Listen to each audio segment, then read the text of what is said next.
So any questions you want to ask? I guess we have one. If not, we'll just, commune or something. I do have one thing I'm going to put out there that, so we're going to be talking about the benefits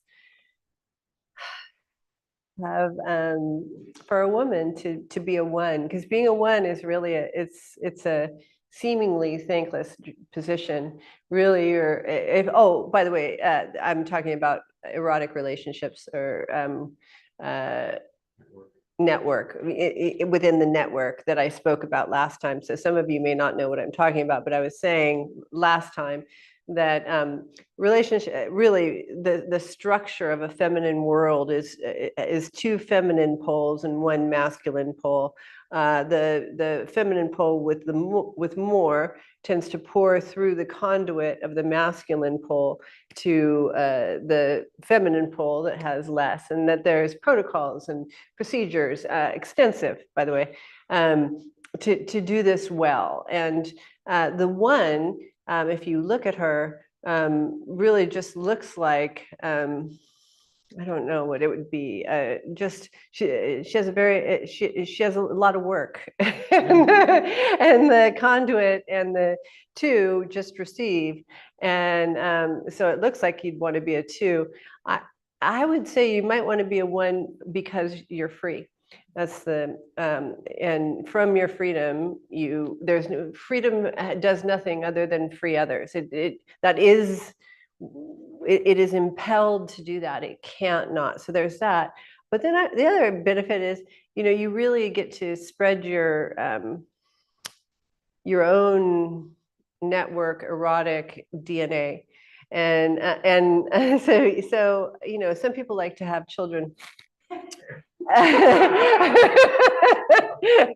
And some have found less, what would you call it, burdensome means to spread your DNA and really to have your erotic signature out there in the world. And it's a very powerful and very profound thing to do, to know that your signature of freedom, which is a signature that was passed down to you, continues. Your energetic erotic bloodline continues. And then to know from the inside the experiences that various people are going through because they're along your line. And so that kind of intimacy that you have with the women in your lives is unbelievable, because from the inside what's happening. You inhabit them in a sense. Your DNA, your erotic DNA, inhabits them through the conduit of the man, and it inhabits him as well. And so it's such a beautiful, it can be a beautiful thing to see and experience, provided, again and again, I'm going to say every single call, provided you take the care that's required. As a one, you're in it for life. I'm going to keep saying that. We believe in divorce, but there is no divorce in the consort relationship. And you have to take them all the way through the karmic gates, because you're increasing their power. You do not want to be increasing their klesha. You want to go all the way until that's exhausted. And it's not always pretty. So there are times when you just want to say, like, okay, go do that. And you don't want to do that. That's what I'm going to say. You don't. It is, but by the same token, it has to be through exhausting the karma. There are these really interesting studies about how you can train somebody extensively, like really give them all of the information, all of the theoretical information, everything that they need to put a condom on before you have sex. And then they go into arousal, and once in arousal, people are just flattened. They can't do anything there. And so our training ground is arousal. So the place where people blank out, they can't find their voice, they can't get up and walk away, they lose their minds, they do things that they later regret on all sides. They're more aggressive than they want to be. They're more passive than they want to be. All of those things happen above the line of arousal. And that's where we begin training. Not a conceptual thought, not a single conceptual thought will be able to survive that altitude. I just want to, so you know, I was just saying to my consort, oh yeah, you can train people, you can give them the words and the understanding just for years on various things. And until you take them into the center of the karma, crank up the arousal, put the scene of the karmic experience out there for them to live through, that you're not going to do anything. You know, I know a lot of men, you know, from various groups I've encountered or studied with, who've been trained in the arts of a woman, and no shit, they don't know anything. Like it's all theoretical. You actually get them in the field, they don't know what to do.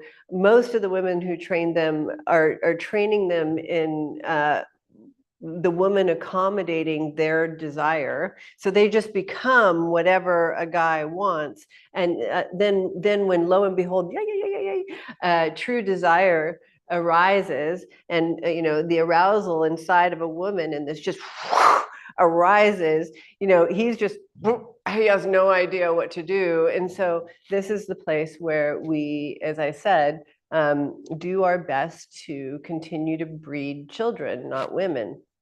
And I don't mean under 18. I mean spiritually under 18. I mean women who are chaste, women who are willing to accommodate, women who are necessarily dependent, women who imprint like ducks when they have a profound experience with somebody. Women who are willing to give their souls away. You know, we were also just talking about the fact that, you know, the whole idea of chastity really is a way to control reproduction. The whole idea of a woman who's accommodating, who's soft, who's all of these things.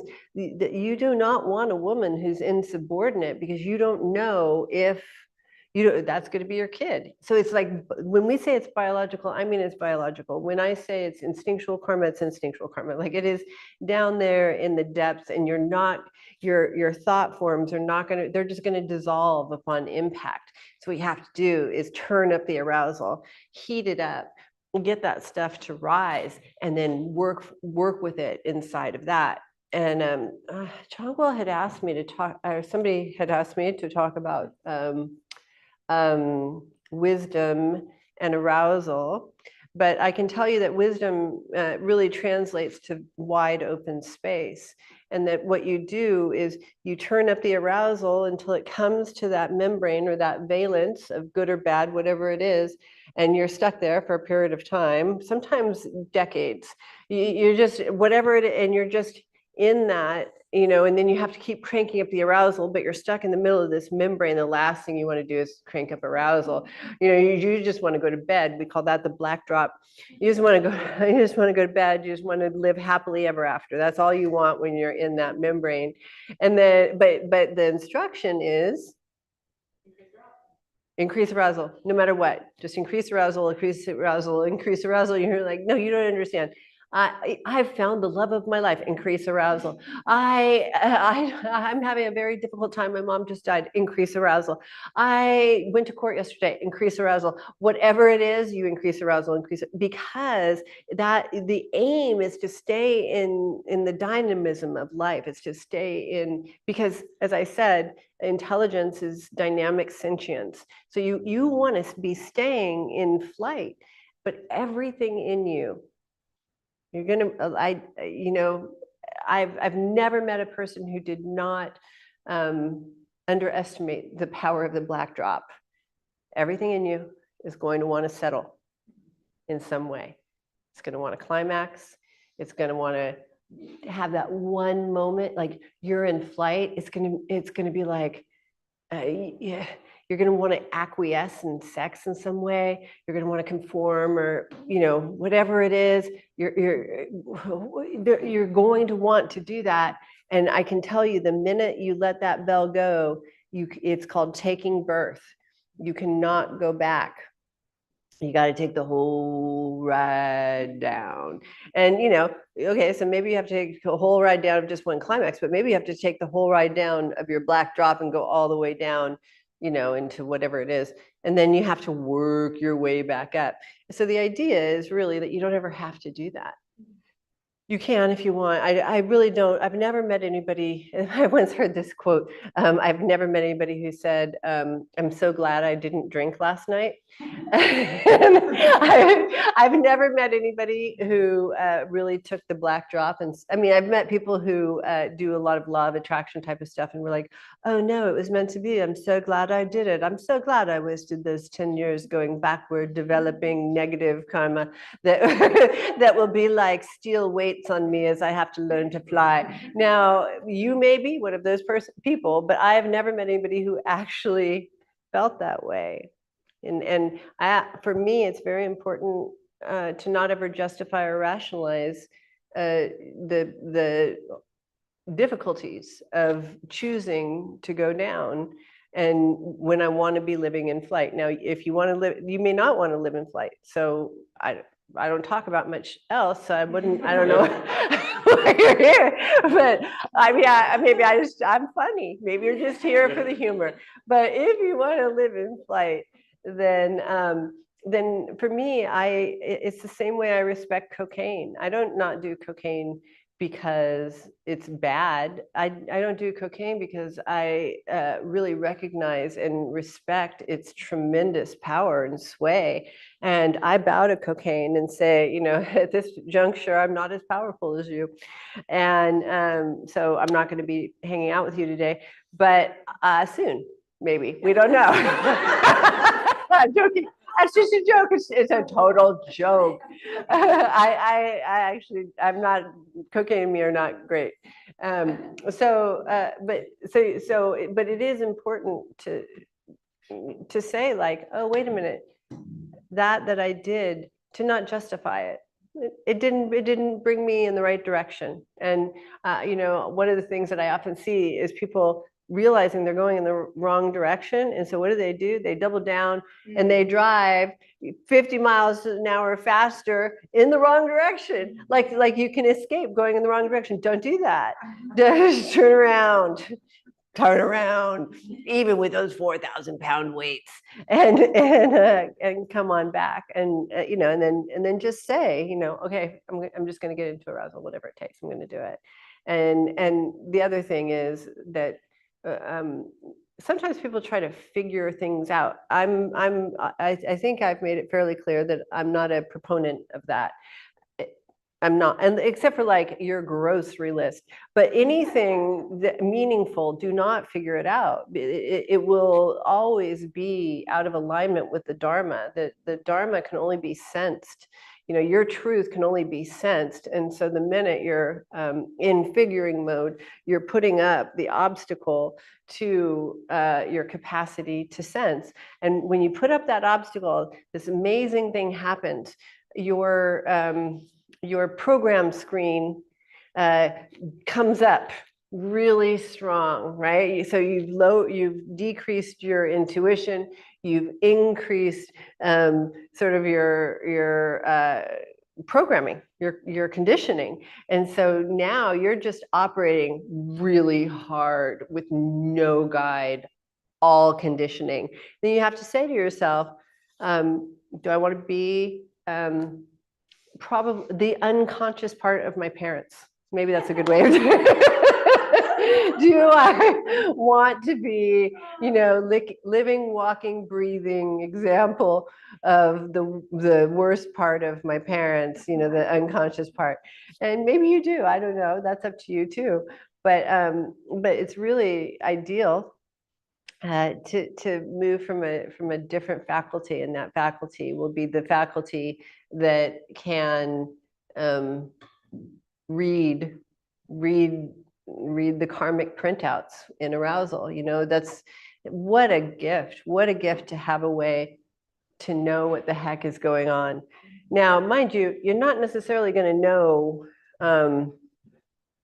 in the way that most people want to know, in that sort of hardcore certainty kind of way, and but you're going to have just enough light to make it, on the one road highway in the dark. You're going to have just enough light to make it, and that'll guide you, but it'll be exquisite in my mind, that place where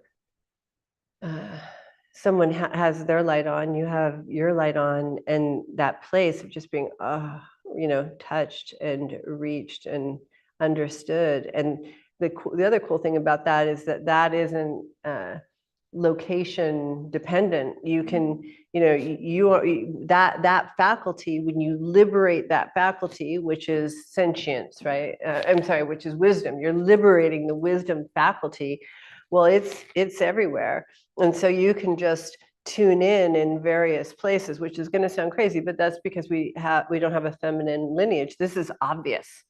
Indra's net is obvious. That we're all interconnected, obvious. That we're all interdependent, duh. The only reason you might not know that, if you don't know that like the back of your hand, is that it's a really limited overlay, masculine overlay. A really limited masculine overlay, stopped all action and said, none of that reality. We are going to manufacture reality, because there we can be in charge, and it will not be insubordinate like reality. You understand what I'm talking about here? So you want it's funny, because the only thing that will bring you relief is entry, we'll say, into wisdom. And wisdom is feminine. That's how we're going to put it. It's the only thing that'll bring you relief. And it's the exact opposite that all of your programs go for. So your programs go for hold on. Your programs go for I'm independent. Your programs go for I want this to happen now, right? There's all of these things. Your programs go for I'm going to figure this out. They'll never bring you in. They'll never. The only thing that will bring you, I want to get out of motion. I'm sick of everything so uncertain all of the time. I mean, uncertainty is the air that you fly in when you're in flight. Like that is the only way. Any moment that you feel like you have certainty, other than intuitive certainty, which is a hit, you got to go. That's it. Keep moving. That means you are in the black drop and you're on your way out. Turn around and get back into flight. Shake things up as much as you can. I've told this story. Dean Barnland, my semantics professor, I had a lover. We weren't getting along. I told him, and he said, sleep on the other side of the bed, which sounded insane, but it worked because you get into a rut, and that rut, even if it's a good rut, is a rut. And so shake things up. So we have a question. Lila asked, if you are the one woman, how do you keep the sweet spot with the two? Offering, not having it tip into feeding frenzy, not controlling. Ooh. Okay, that's a great question. Great question. So probably one of the hardest things to do is to sense in somebody even a hidden urgency or yearning, desire, or aching. Once you wake up that quality in yourself, once you've met your own desire, aching, yearning, once you've fed it, then whoa, something wakes up. And what wakes up is your capacity to sense it everywhere. This is where Avalokiteshvara passed out because they saw there was so much suffering, and then was given 1,000 arms to carry out the activities. When you wake up to the incomprehensible starvation in this world of Eros, It's tremendously overwhelming. And the first thing you want to do, you'll want to do, the first thing you'll want to do is to feed people. I mean, duh. It's you're feeling their pain. Their pain is starvation. You have endless reserves of food. Duh. What are you going to do but feed them? Well, here's what they discovered in many countries where they brought food in, where people were starving. You have to distribute it extraordinarily slowly and deliberately, so that because starvation eats differently than the body can handle, and people were getting violently ill from ingesting too much food too fast. So how crazy is that? But it's also, so you're asking how to stop a feeding frenzy. It's also how you work with it. Now, if you, what's her name? Jan Chosen Bays, who wrote this book called Mindful Eating, said something great. What she said was, we have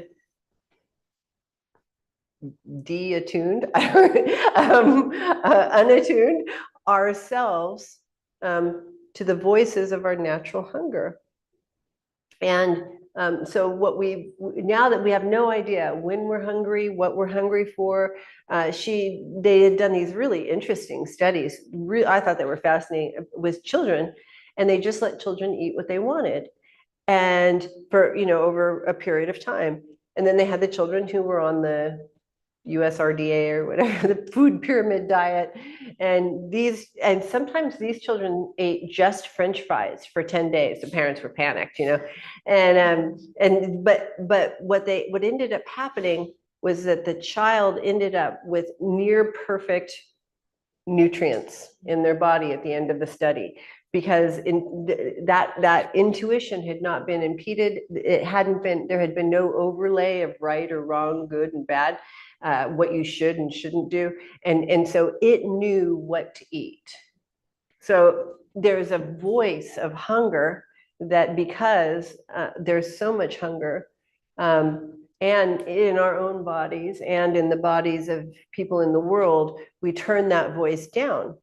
Also, because if you do have resources, it's heartbreaking to hear, but it's also a huge responsibility.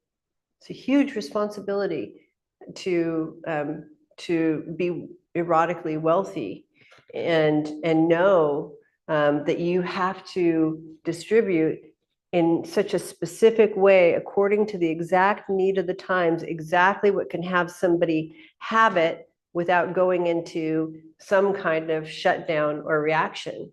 And you're working with arousal. So those two things are very common.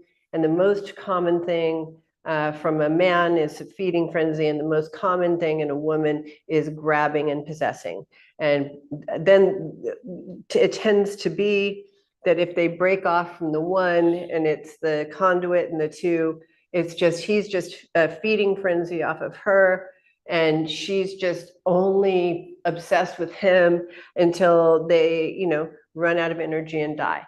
So it's not a good thing when that happens. It's not good for the one. It's not good for anybody's karma. That's what I'll say. So you want to, so the first thing I do if anybody ever expresses any desire with me, and I'm a one,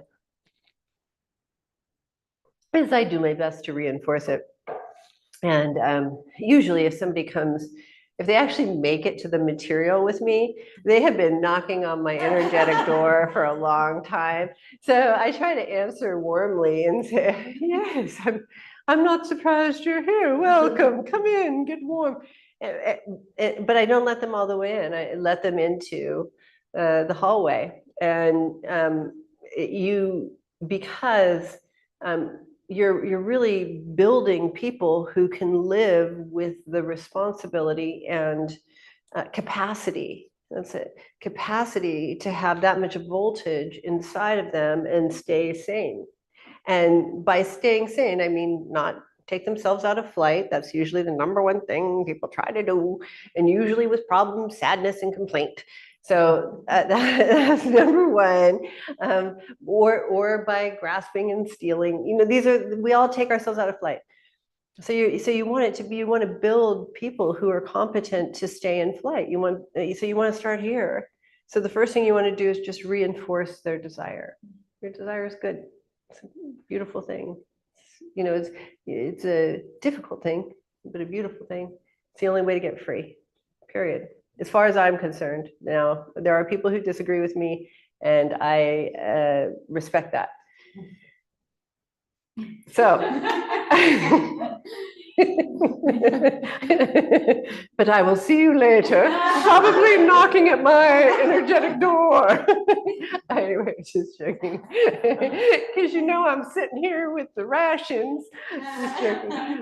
So the first thing I do is I positively reinforce, and I do not say this lightly. It is an honor and a privilege anytime somebody knocks at my door. I know to the core of my being, to the depths of my soul, there is no part of me that does not understand the humiliation of knocking on a door, that does not know what it took, how many internal fights and conflicts, how many trials and errors, how many being successful at the game, but not at happiness, all of that. I know that because I went through it myself. That's another thing that I love about Eros, by the way. It's like, you can't learn it theoretically. So everybody who does have rations has rations only because they've been through what you're going to go through, and then you'll have rations, and then people will think you have something. No, you just trek the trek. So when anybody has ever trusted me in that position, I understand, and I do my best to make fun of them because because when you walk in that door, you are so serious. And I was so serious. I don't think you understand. And they're like, yeah, baby. You'll laugh again, I promise, And so, but I try to lighten it up. But that is an Italian woman's way of, saying I'm deeply and profoundly honored to have you here. And I'll do my best. And that's the other thing, so then you go there. Then you go to number two. And number two, because you have rations and they're hungry, a strange sort of myopic blindness occurs. And that is where they think they have to kiss your ass in order to get rations. And I just want you to know, now this may be, I think it's because I'm a woman, but kissing my ass, I'll boot you back out. There is no, sorry, you got to drop that one off too. But there is a way that we've been trained that you have to supplicate. Well, we know the way that this was created in the world, but that you have to supplicate in order to get rations, to make your way to freedom. And what I want to say is, first of all, it's the exact opposite.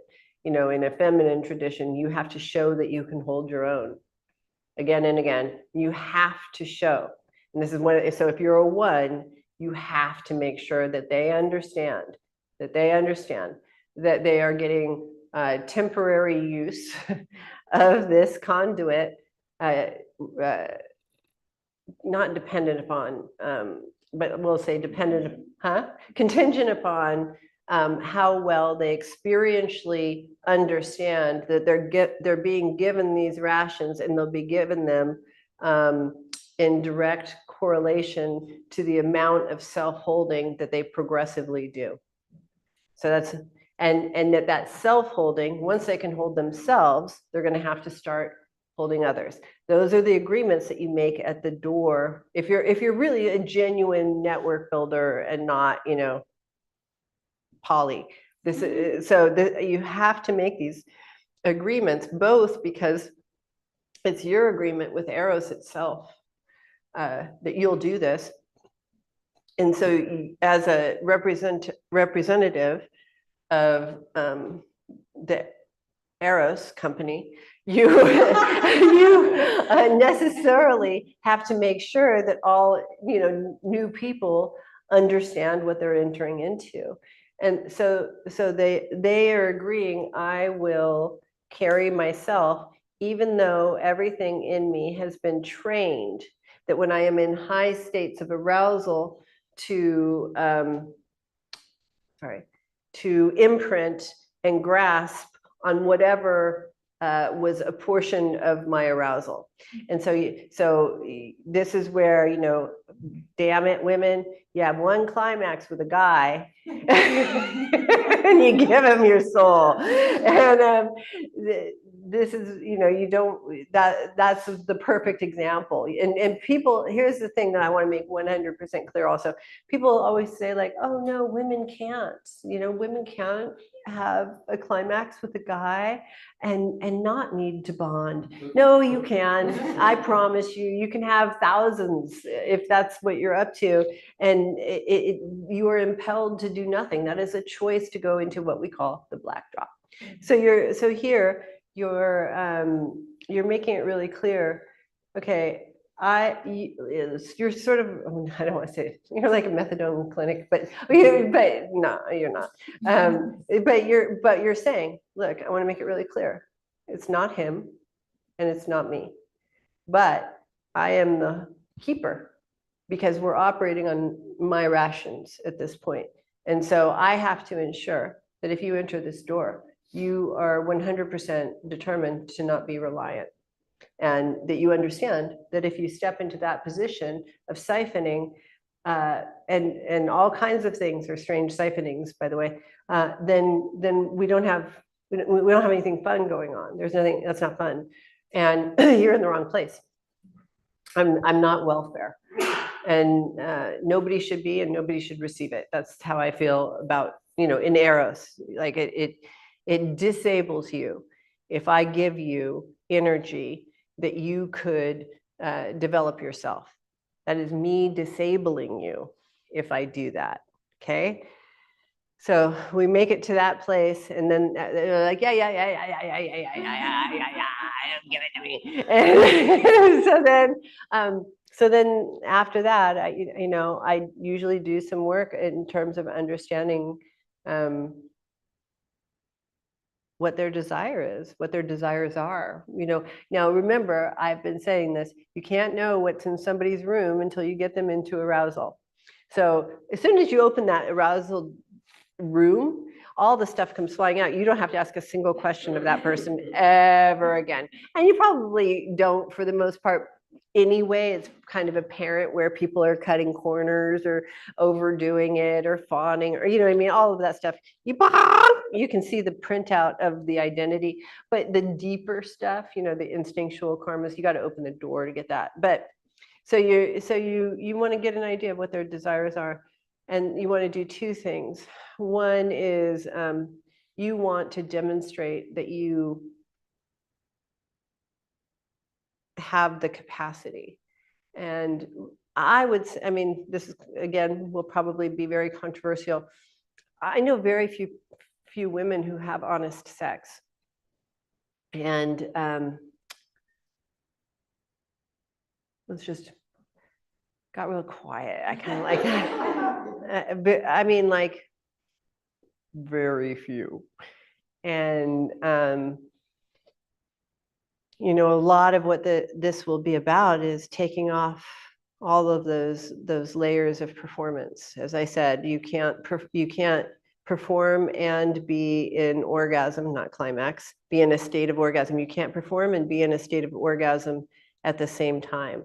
And boy, do those performances run very deep. So what you're doing is you're demonstrating, usually what you're doing is you're saying, okay, look, right now you don't feel like being with women. And in this scenario, that's a little challenging to be. I mean, not being with women directly is great. I don't have a problem with that. But what I'm saying is we're not going to have the direct relationship ourselves. We're going to use a conduit. And here's the thing with the conduits. Most conduits have no idea what they're doing. So even if they do, what you're vouching for is that he is going to be delivering a a product that liberates you and does not enslave you. That's the real reason that you do a 1, 2, 3. That's the real reason. You know, those tendencies for klesha to lock are great. And so most women know that part of what happens when you're low eros, low power, is that you can't communicate. You can't communicate your desires. You just really can't communicate. You don't have the power to turn on your voice, right? And so all you have to do is keep cranking it. It's not, you have to do anything special. You don't have to like fund a buzz. You just keep cranking up arousal, and oh my God, you can't shut you up. So you won't believe this. I used to be very quiet, but then you turn up the arousal. I mean, I'm sure there's more than a few people who are like, turn it back down, Nicole. Where was I? Conduit delivering. Oh, so she can't say what she wants, is what I'm saying. And most women who are out of arousal, what they are in is accommodation. You're in one or the other, and it could be just that you're accommodating your klesha, but you're accommodating something, or you know, or a man, or the patriarchy, whatever you want to call it. Or you're in arousal, and it's an either or. That's what's so cool. You can just go into arousal and stop that. So you agree, you're making an agreement with her. You will be a proxy for her deeper desires, and to the best of your ability. And I'm going to keep saying to the best of your ability, because you have to understand they're going to be projecting heroic powers onto you in their mind, and you are just only going to disappoint if you don't, because they only know that you have something that they don't, and so you must have some kind of mystical powers around the universe. No, I just have some Eros in my body, and you'll be the same when you have some in yours. It's not special, but you seem to have otherworldly powers just because you're nourished the way a nourished person would look next to a starving person. The starving person is like, oh, projecting all this stuff. So you have to constantly counter that projection. I'm going to keep saying that, both with you and with your conduit. And so then but you are going to agree that you'll be a proxy for what you can perceive to be, to the best of your ability, what they really desire. And each person has a unique labyrinth constructed around their desire. And so you're also agreeing that you won't be afraid of anything that you run into in the labyrinth. You've made it to the point where you had to deal with all of the, various demons in order to get where you're at. So you've exhausted that particular karma. So you won't run in fear. And then you're agreeing, look, where I'm located, I have been trained to find sympathetic arousal in whatever you bring me. Now, that doesn't mean I'll be able to do it right away. I want to make sure, but it does mean I will find it. And so you don't have to, the other thing women do is tone it down, right? So every woman's coming to you because she's locked up, and she has this idea, this feeling that there's way more arousal in here than she can get out of that tiny little aperture. And it's driving her crazy, and she's anxious and depressed. All of these things are happening. It just wants to flow, but it's just such a tiny thing. So you're making these very committed agreements that that this woman who's coming, that is going to project onto you, angel, devil, and is going to do everything in their power to grab the conduit, because most women think men have what they're looking for. And they do if there's a woman behind them, but that's very rarely said in this culture. So you're going to have to understand, this is what I'm saying. This woman is going to do everything in her power to take your conduit. Your conduit, unless you have trained him, and I'm going to talk about that probably next time I do a talk, is going to go into the black drop and just every freaking turn. every turn. And you're just going to be like, cut you off. But you can't, remember? That's your lifelong agreement. You can't. So you're just stuck with this just philandering animal and this greedy little bitch. And you're stuck with ensuring that they both get freedom. And the reason that you're ensuring that they both get freedom is that you're all three then, and the world is now free from the klesha that are in those people. This is my belief, the only way we're safe is if we burn through everyone's klesha. There is no other way, or exhaust everyone's klesha, however you wish. I hang out with a fire puja guy a lot, so I say burn, but exhaust is the right word. So the only way I am ever going to really be able to relax with people is if we've exhausted karma. You can't relax until that. That's why, Buddhas and Bodhisattvas agree you never relax until it's all done. But that's because you can't. That's the part, they make it sound so moral. No, you just can't. You just can't relax around people who have klesha that are going to start grabbing for your shit or destroying you or ignoring you. How are you going to relax during that? You just aren't. So it's just smart. It's just good investment to ensure that everyone burns through them. So these are all of the front end of your deal. This is before you even get in the house, really. You're just in the hallway, and so then you're agreeing. You're saying, I am an excellent programmer or good enough to have made it to this place. And being that, I know how to turn up arousal and then read the printout that comes when you turn up arousal. One of the things that I love about Jim Harriet is his capacity to say things extremely well. And he talks about what he calls pillow talk. And he says, that experience after you have sex and you're both just so wide open that he says it's like this meme exchange of survival information. And he makes brain models and from Stanford. I mean, he's really, really smart in the right ways.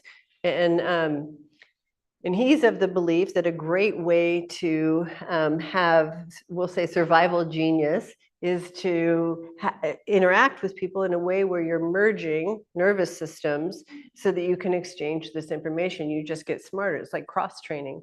And I happen to agree. So you're there. Where are we now?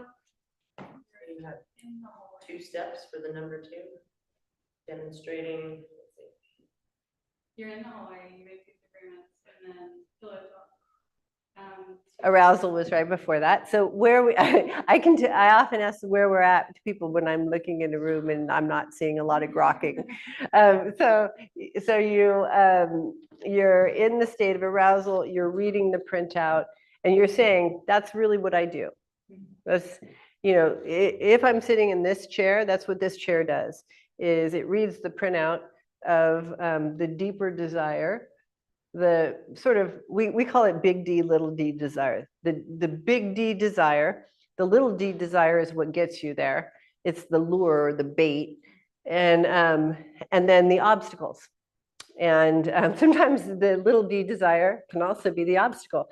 So you're just saying, okay, I know how to read these things, well enough to get this chair, and I didn't fuck my way to the top. Or I did. I know. That's my joke. So you say, I know how to read these things. I know, that place where you just want someone to know what you want. And you assume, most women, we always say, assume men should have telepathy about what they want, and so that women don't have to say it. So but as women, I know what every woman wants for the most part. If I spend, a good enough period of time, like 5 minutes with them, no, I mean, I really do. I mean, You can imprint, sense, read immediately. That's what we do. And I gave this talk once for South by Southwest, and I said, the way we have to do it now, which is, freaking NLP or cognition or something like that, where it's in the rational, that's like dial up. And, the intuitive printout is like Ethernet. You just know instantly. You're like, okay, and they're all different. That's the cool thing. That's what makes it a fun chessboard, is each woman is so different. I mean, just radically different. So then you get the printout, and her vision of where she wants to go is different. Everyone wants to go to emptiness, but her vision of what that is different. So you have to shape her experience so that it somehow mimics that, along with knowing how to stop her and lure her all along the way, so that she's always in optimal arousal, so that she's not too fed or underfed. And so you're having to sense, where is that optimal place where she's vibrating? And so when she's vibrating, what happens? When she's not yet in flight, but she's vibrating, that is the place where she's gone from admitting she has desire to now she has agency. And so and that agency is now attached to that desire. You're reversing all conditioning. So that agency now attaches to the desire. And so then she's willing to be her own advocate, in a sense. And so until then, women are unclear what they want, unable to communicate it, and unable to have assertiveness to get it, right? So they end up with the guys that will just go in and grab, the pillagers, right? So it's all, at the low orgasm state of being, it's just low power women and pillagers. That's because they're the ones who will break in, and nobody else will. Everybody else is like, I'm living my life. What are you talking about? And so I won't work with somebody until they have that agency. And so sometimes it takes years. I'm not joking. Like, it really takes years to go from having a desire to having true agency for your desire. Not not over here, because it's going to ask the things that humiliate you, which is why you never went in the door in the first place. So just to get used to it, get used to uncertainty, get used to humiliation, just get used to the whole thing. And so you're going to have to be saying things that you want. Now, I want you to think about, how often do you say what you don't want? And how often do you say what you want? And which one's more vulnerable? So I won't work with somebody till they're a certain level of naked. And so that's what I mean by they have to approach me, not because I can't approach them, but because they're learning to emerge. It's for them. Remember, everything that you do in the consort relationship is for the people who you're doing it with, 100%.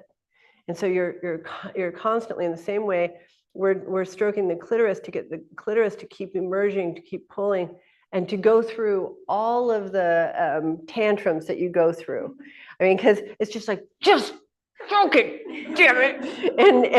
And he keeps pulling his finger. And you're like, I have never hated you more. And then you're like, I'll give you some pussy after if you stroke it. All of the things that we do to get him to come in, to get us, that disables us. And so we have this inactive or deactivated agency or assertiveness or ability to get what we truly desire.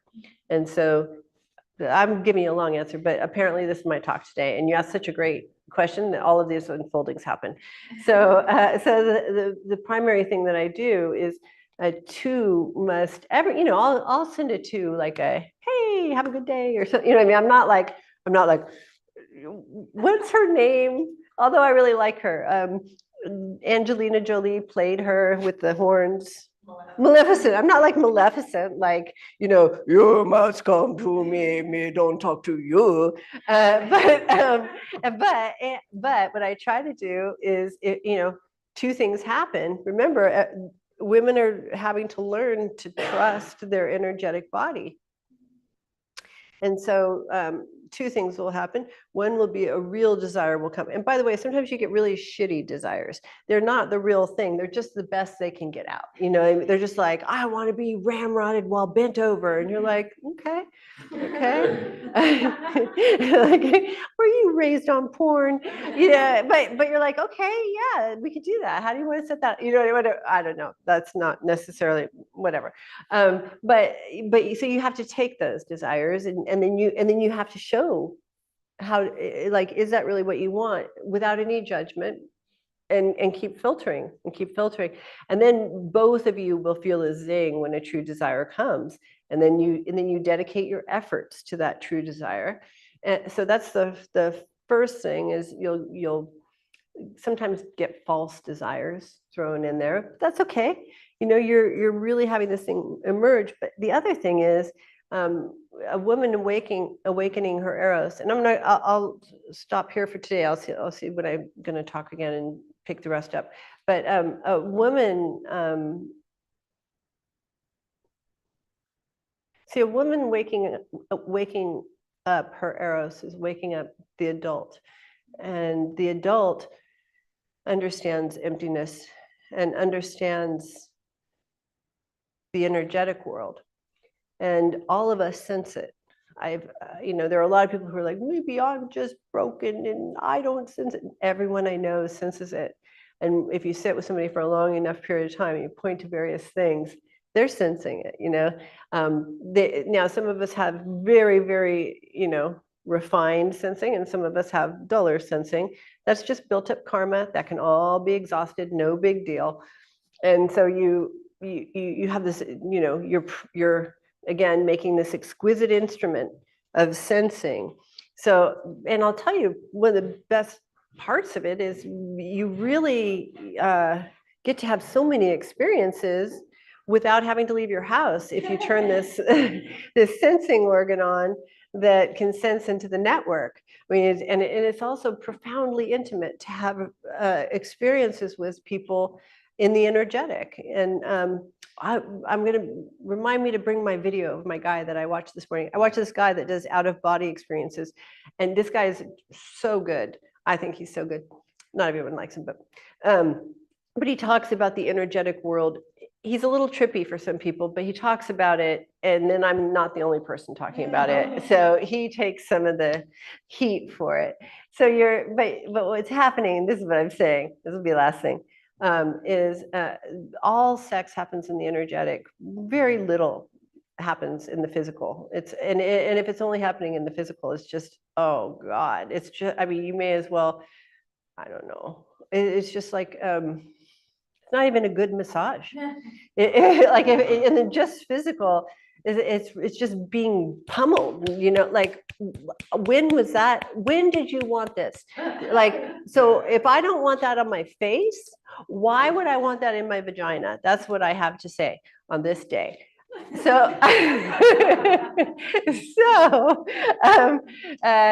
if you're going to do that, you better make sure that is buffered by a lot of energy, a lot of emptiness, or you better not do it, and find some other things. But all sex happens in the energetic. And so if we just as a realm have been cut off from the energetic, so we've been cut off from sacred sex. And so we think it's this really terrible thing. I don't even know how people do it. I really don't. Like, if I had to do that, I would be a nun. I would. Like, there's no way. It's awful. Sorry. I mean, all sex is good and beautiful, but no, it's not. It's being beaten up. So then she's waking up to this energetic realm, and that can be terrifying. I think, you know, I've watched a lot of people lose their minds, and it's very similar to watching, you know, people doing psychedelics, and you watch people have these experiences, they kind of lose their minds and whatever. But on the energetic, I would say it's even trippier. When I'm going to do about 7 minutes extra, 10 minutes extra today. When I was at Ray's, this is so funny. The first night I went to Ray's, he had heard about me, and his driver called and said, would you like to meet Ray? You know, and everyone knew about Ray. Ray was great. I was going to say, but he wasn't like Hugh Hefner. But like he did have this house. He was who Hugh Hefner wanted to be, and Hugh Hefner had the house of enslaving women, and Ray had the house of liberating women. That's how I'll put it. Although some of those women weren't really enslaved, but whatever. And so he had heard about me, whatever. It was weird, and I just happened to be a point in my life that I could use somebody hearing about me, and so I walked into his house, and his head was down, round table. There were about 13 people at the table, and I looked really hot that night. I wore a little micro mini, and I, I walked, and his head was down, and that man, like if that man had been staring at me with his hands on my hips and his mouth on my groin, it would not have been as potent as just the laser beam that I was walking in with his head down without even looking at me. Then I sat across from him, that same laser beam, they had seated me across from him down at the end of the table, that same laser beam straight into me. It was like, whoa, that is so powerful. Then they invited me to stay the night. I did. And, various activities occurred. And then I woke up the next morning, and my friend had spent the night with me. And I said, I think they gave us drugs, and I think we have to get out of here. And I was like, what drug would it have been? I was like, I think it was MDMA or something. And I remember it was just so, and thank God for Laura Jean, because Laura Jean is a master at looking innocent. And she said, honey, something happening. They cooked this huge breakfast for us. And she said that. And I said, I think somebody might have slipped me some drugs. And she just laughed. And she was like, oh, so good to have you here. And she laughed in such a way that the spell broke. And I realized, oh, this might not be the paranoid thing that I think it is. And it was like that for, I don't know, the first 6 months, because I was adjusting. I was shifting my center of gravity over from the physical to an energetic realm. So then the next thing I would do with this woman, anyway, I give as much confirmation on energetic experience that is authentic as I possibly can. And if it's not, then I try to guide toward the more authentic expression. But we don't get that. And if you don't get that, it doesn't grow. That's what grew it. Every crazy energetic experience that I had, that I really had, Ray and Laura and team affirmed in me, so that I grew a new ground, a new confidence there.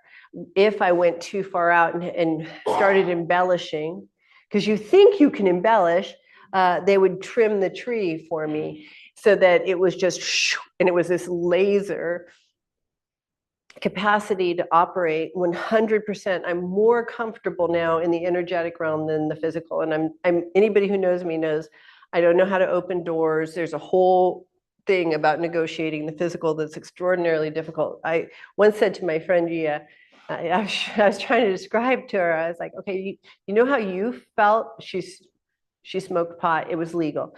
And but I said, you know how you felt? And she wasn't a big pot smoker, so it really took her out.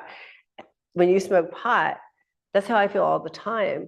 And so that negotiating spaces is very difficult. I mean, I can do it. I'm not whining, but but to be comfortable there takes a tremendous amount of affirmation and a tremendous amount of evocation and then culling and whatever. So you're agreeing to do that too. I say this because if you are in a true consort relationship, you'll be bumping into each other a lot in the network. And so they're going to wonder what's happening, and they're going to want to know how to operate according to those influences. There are strange influences in their lives that they were tuned out to. And you're going to have to say, yes, I felt you there. Yes, I experienced that. Oh, when you feel that, this is a way that you can come in. And you're going to have to give them sort of the handbook of how to operate in the energetic. But most importantly is that clarifying. We get no reflection is what I call it. No reflection, no clarification on, oh yes, this was sent and received, which is what sex is. And this was fantasy and embellishment, and actually decreased your signal. And so you're having to constantly refine someone's signal so that they know what they're sending, and especially so that they aren't just trying to send the black drop dreams, is what we call them now, meaning, like, someday we're going to settle down, daddy, or I'll be whatever you want, or I am your sharp vixen, whatever it is, we send those things. So if you have a signal, learning to not send those, but to actually send exactly what's coming through you without any embellishment whatsoever, or trying to shape your face to any perceived audience, just to really send exactly what's there, exactly as it is. That is the most powerful thing you can possibly do. So learning how to refine that instrument is the most powerful gift you can get. That's just, you're still in the hallway. Then we can talk more about what to do, but make sure that all of those pieces are in place before you go further. Oh, and then the last thing I'll say is, so 9 times out of 10, and I let her cook. I let her cook until a true desire comes through her that has agency and initiative, because women don't take initiative. And so, you think I can't feel you in the network when you're just like, I gotta get it, I gotta get it, and so you just have to experience that hunger. And the challenge for men, unless they have a 1, is they're just impelled or compelled by that hunger, and they just got to get to the climax. I mean, they just got to go. I'm sorry, there are no brakes on this vehicle. And so, the 1 is like, yes, there are. And so you're holding it so that it just doesn't run amok. And I can tell you, with my consort, probably 88 times out of 100, he wants to go faster and more intense than any of the women we interact with. And so it's like, I'll say, although I will say, so, oh God, I just have so much to share.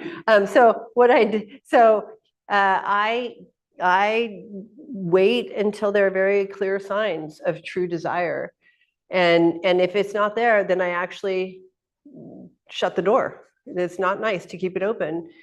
But if there is true desire, and this is so funny, he still likes to practice a little bit of control there. But if there is true desire, then I turn it up higher than she expects it to go. That's how you grow somebody's capacity. And so I'm keeping him out of control in both. He's like, let's go fast and climax with everyone in the world. And then, oh my God, she said something and you took it to level 10.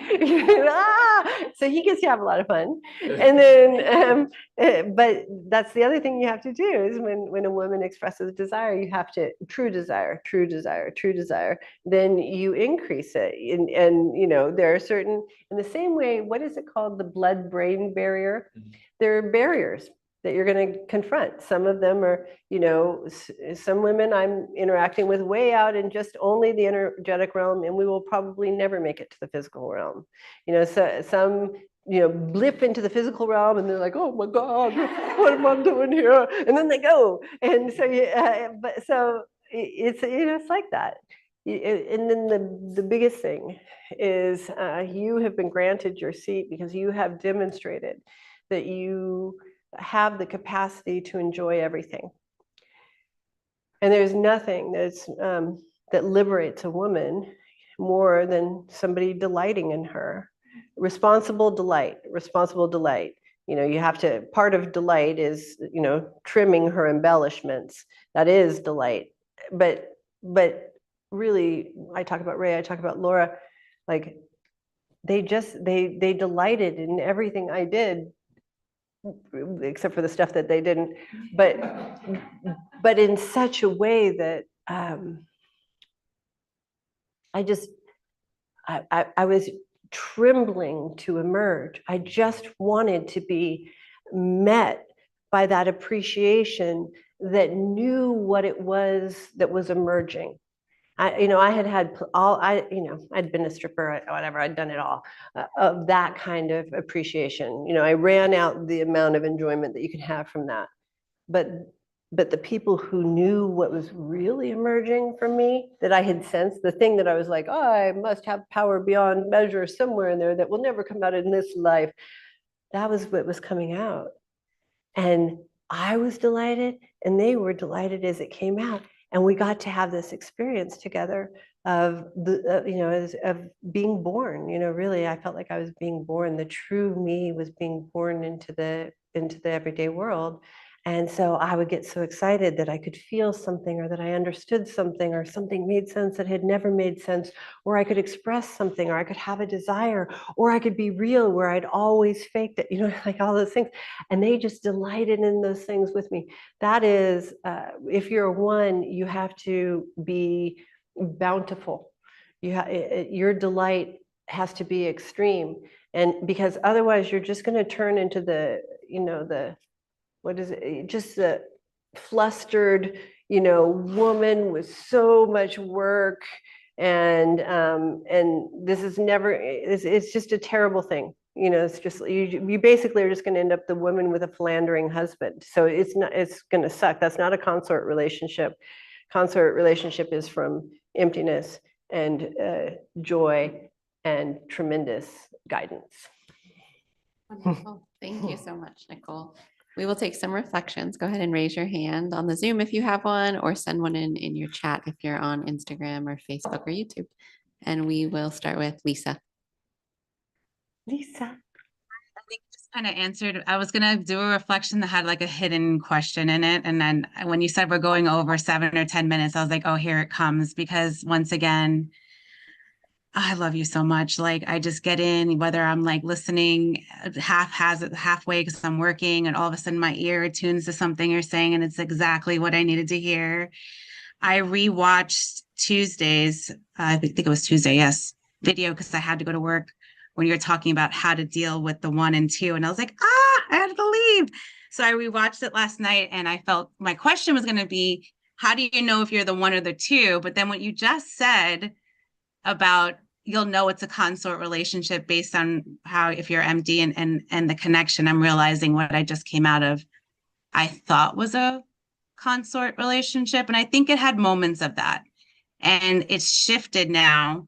And I can feel the desire to stay connected energetically, knowing that there's either another number 1 or 2. But in the past, I would close. Right. In the past, I'd be like, I want to, the commerce. I poured into this partner to make him a better man, and someone else is getting the harvest of it.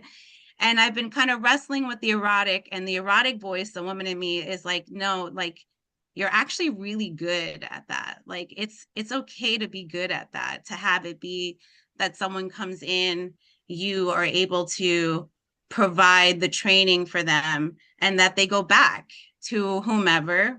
Or wait a minute, I just want to adjust it, okay? Yes. Because there's a way that you say it sounds dutiful, and it can't be dutiful. It has to be, this is the joy of my life. Yeah. I love to just tweak until something hums. And in fact, I do that with everything I do. I have a feeling that's actually you in that layer of duty. Because I love that. Yeah, you do not want to be a flustered, hairy housewife. That's number 1. And then number 2, I have people steal my material all the time. And I go on Instagram, on Facebook sometimes, and I'll be like, that is my exact, talk I gave yesterday. Okay. But here's the thing. I don't care. Who cares? Who cares? First of all, I like to leave everything better than it was when I got it. So I think that is sisterhood. Yes, is me too. leaving your partners better than they were when you got them. But the other thing is, I have the creative capacity. They're copying because they don't. And so you can just, that's what I say when, sometimes if I've dated men or something, people will say, I want your man. I'll be like, take him.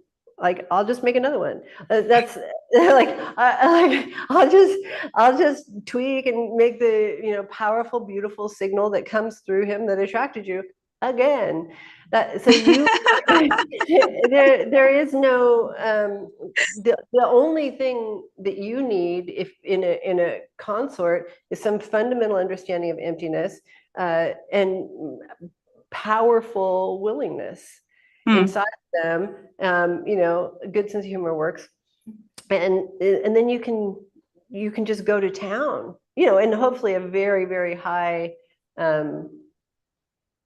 sex drive, because you want to be working with arousal. So that's the way you get the work done. So if they have a lower sex drive, then you aren't going to be able to get a lot of work done, enough. So that's what I look for. If I have that, we're good. And then from there we can keep shaping, because all I'm doing is getting their essence, whatever it is, to emerge. And then that essence will emerge and decide what it wants to do. It'll have full ownership of its agency and volition. I always put you in my posts. I should tag you, but I always say, like, Nicole said this, and this. I should probably. I love you. I should probably send them to you, but I've also been mindful of what you said earlier, and that's what I'm going to wrap with. Is that I felt the moment that you've let me in, and I felt the moment over the 9 years where I would like message you on Facebook and it wasn't generative, and then the delay would be longer, and so like I learned without the language of it, but I really love that you laid out how to be in relationship with you. And I really love, because the desire has been there. And I don't know if you remember when I ran to you in CP11 and you signed my book in the parking lot, and I had this profound psychedelic experience, brand new to this work. And I've been devoted, and I'm very much in love and grateful. And I love our relationship. And I always want to make sure that I'm coming to you as an offering and generative. And I appreciate when you meet me there. And I also appreciate the rules of engagement. Let me just say one last thing. And that is, yes, whatever, it's just nice to come as an offering, but the ultimate offering that you could have is that you've determined that you're ready to open to have your deepest desire. That's the most generous thing you can offer me or anybody else. Thank you. Matthias?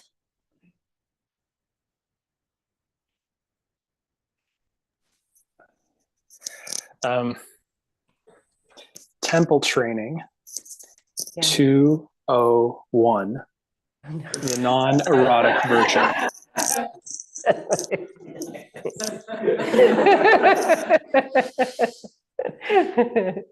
You come in very sweetly, my dear.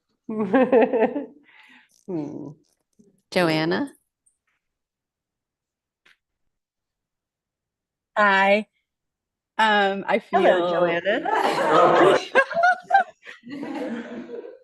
I always shake and tremble. So here I am again. This I feel like what you said is really like me and what I'm experiencing, the experience of like you're in the hallway. You're in the room, you're in the hallway, you're in the room. And just like the thing that kept coming to me underneath all of it is like stroke for your own pleasure. That's what I heard you say. Like from all positions. It's like, oh, we're only and ever stroking for our own pleasure. And like that was the reminder that I needed to hear today. So thank you. Oh, good. I'm glad to hear it. You enjoy your trip. We'll be thinking about you back home. Train to New York. Rachel, Regan?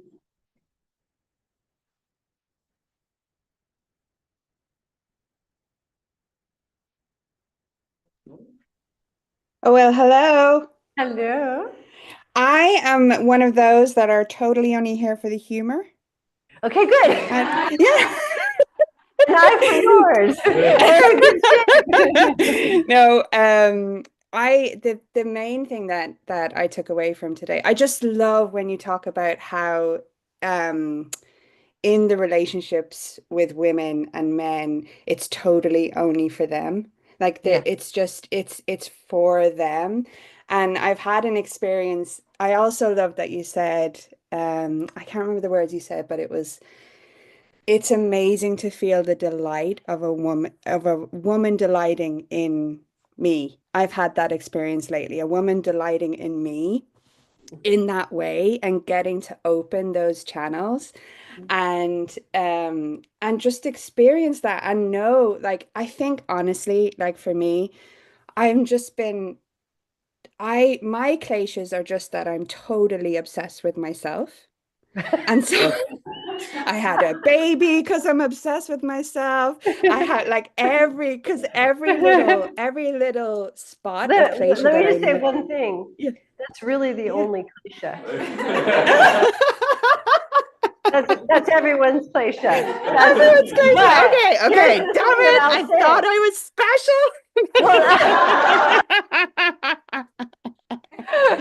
Okay, that's so good. And you are a little special. And that little special is that you admit it. And it's just if you're starving, there is no other way but to be obsessed with yourself. The only way to dissolve the false sense of self is nourishment. So you're spot on and honest. Yeah. We'll go Love to you. Victoria. Hello. Hello. Thank you so much for your talk today. And your humor. Thank you. You know, sometimes I tell jokes and people don't get them for like 5 years. Yeah. Just waiting, but then I hear them laughing in the airwaves. So There you go. Through the energetic channels, right? Yeah. So this is actually my first meeting of yours. So I'm going to go back and listen to the other ones, get up to speed and learn all those things. But from what I don't know if you can still see me if I go to my notes. I can. Okay, great. Okay. So I was thinking about what you said about like how you had been a stripper before and things like that, and that you had still been able to then kind of like reclaim your connection to your sexual energy in a way that is more like real and authentic and isn't of the just like the fun whatever things that it was before. And I'd love to hear more about that. I hope I find that in some of your other content. I'll talk about it tomorrow then. I'll do that tomorrow. Oh, cool. How's that? Awesome. That's It's a great amazing. question. And you are, you're, first of all, nobody just comes on to this level by accident. I mean, maybe it is by accident, but you're a real 0 to 60 kind of person. And then that you come in and give a reflection immediately, and then that your reflection demonstrates that you could really hear what I was saying at the level that I was saying it. I'm very, very pleased to meet you.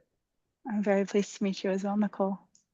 And I do have a little bit more of a reflection for you. Sure. And one, I appreciate you saying that. One thing I realized recently is it's been shared to me that one of my gifts is to kind of like read people's hearts and like see them in a deeper way. So it's really just extra confirming that you say that today. So thank you for that.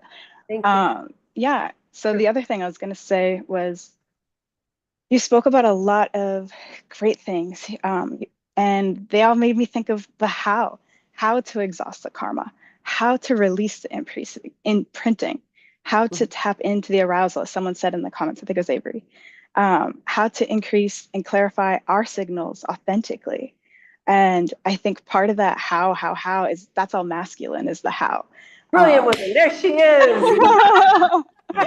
And although I would love to know, it also just reminds me of what you talked about at the beginning, which is just falling into that unknown and allowing ourselves and giving ourselves the permission, which can sometimes be the hardest thing. And then I was also thinking about like semen retention and polyamorous relationships and just your thoughts on all those, but I'm just happy to be here. It's great to make your acquaintance, and I look Pleasure. forward to your meeting tomorrow. Pleasure. Thank you, Nicole. I'll And talk everybody. about this tomorrow. Tomorrow I'll do semen retention and polyamory as well. Wow. And then I'll tell you the secret. I say it every time, but this is your first time. So it's just stay in arousal. And people say, but how about how? So that's what made me laugh when you said, but that's because we know how. But it becomes a mantra of just stay in arousal until pretty soon you just stay in arousal. And then because you see all the hows, because your desire is so great, the arousal burns off all of the karma itself. It's like a fire puja. It's burning off the karma. And then as the karma burns off, the wisdom appears, and then you know intuitively exactly what to do. So that's my how. Thank you so much. Thank you. True pleasure. And we'll wrap up with Zoe online. If you had a reflection, you can feel free to, if you didn't get to share, we went a little over time, so you can feel free to send it in on the chat. And Zoe says, Nicole is always such a beacon for me, and her talks always seem to be in perfect response to the questions I hold at my edge, which just provides a next step for even more fun questions. Thank you for the expansion of arousal. So much intrigue in hearing about the network. And I'll say, my friend Zoe saw the AI talk and had an incredible conversation with her AI. And I asked her if I had permission to share it. And so if anybody would like to see it, we're happy to share it. It was really cool. And she and Aubrey both seem to intuitively get how to interact in such a way to have an intimacy come back. So so tomorrow, what is today? Is Thursday. Tomorrow, I'm pretty sure I'll be here. We'll just plan on one. I think I have a morning thing, but talk. So we'll see. But so I'll probably be here tomorrow at 1 o'clock. If not, I will.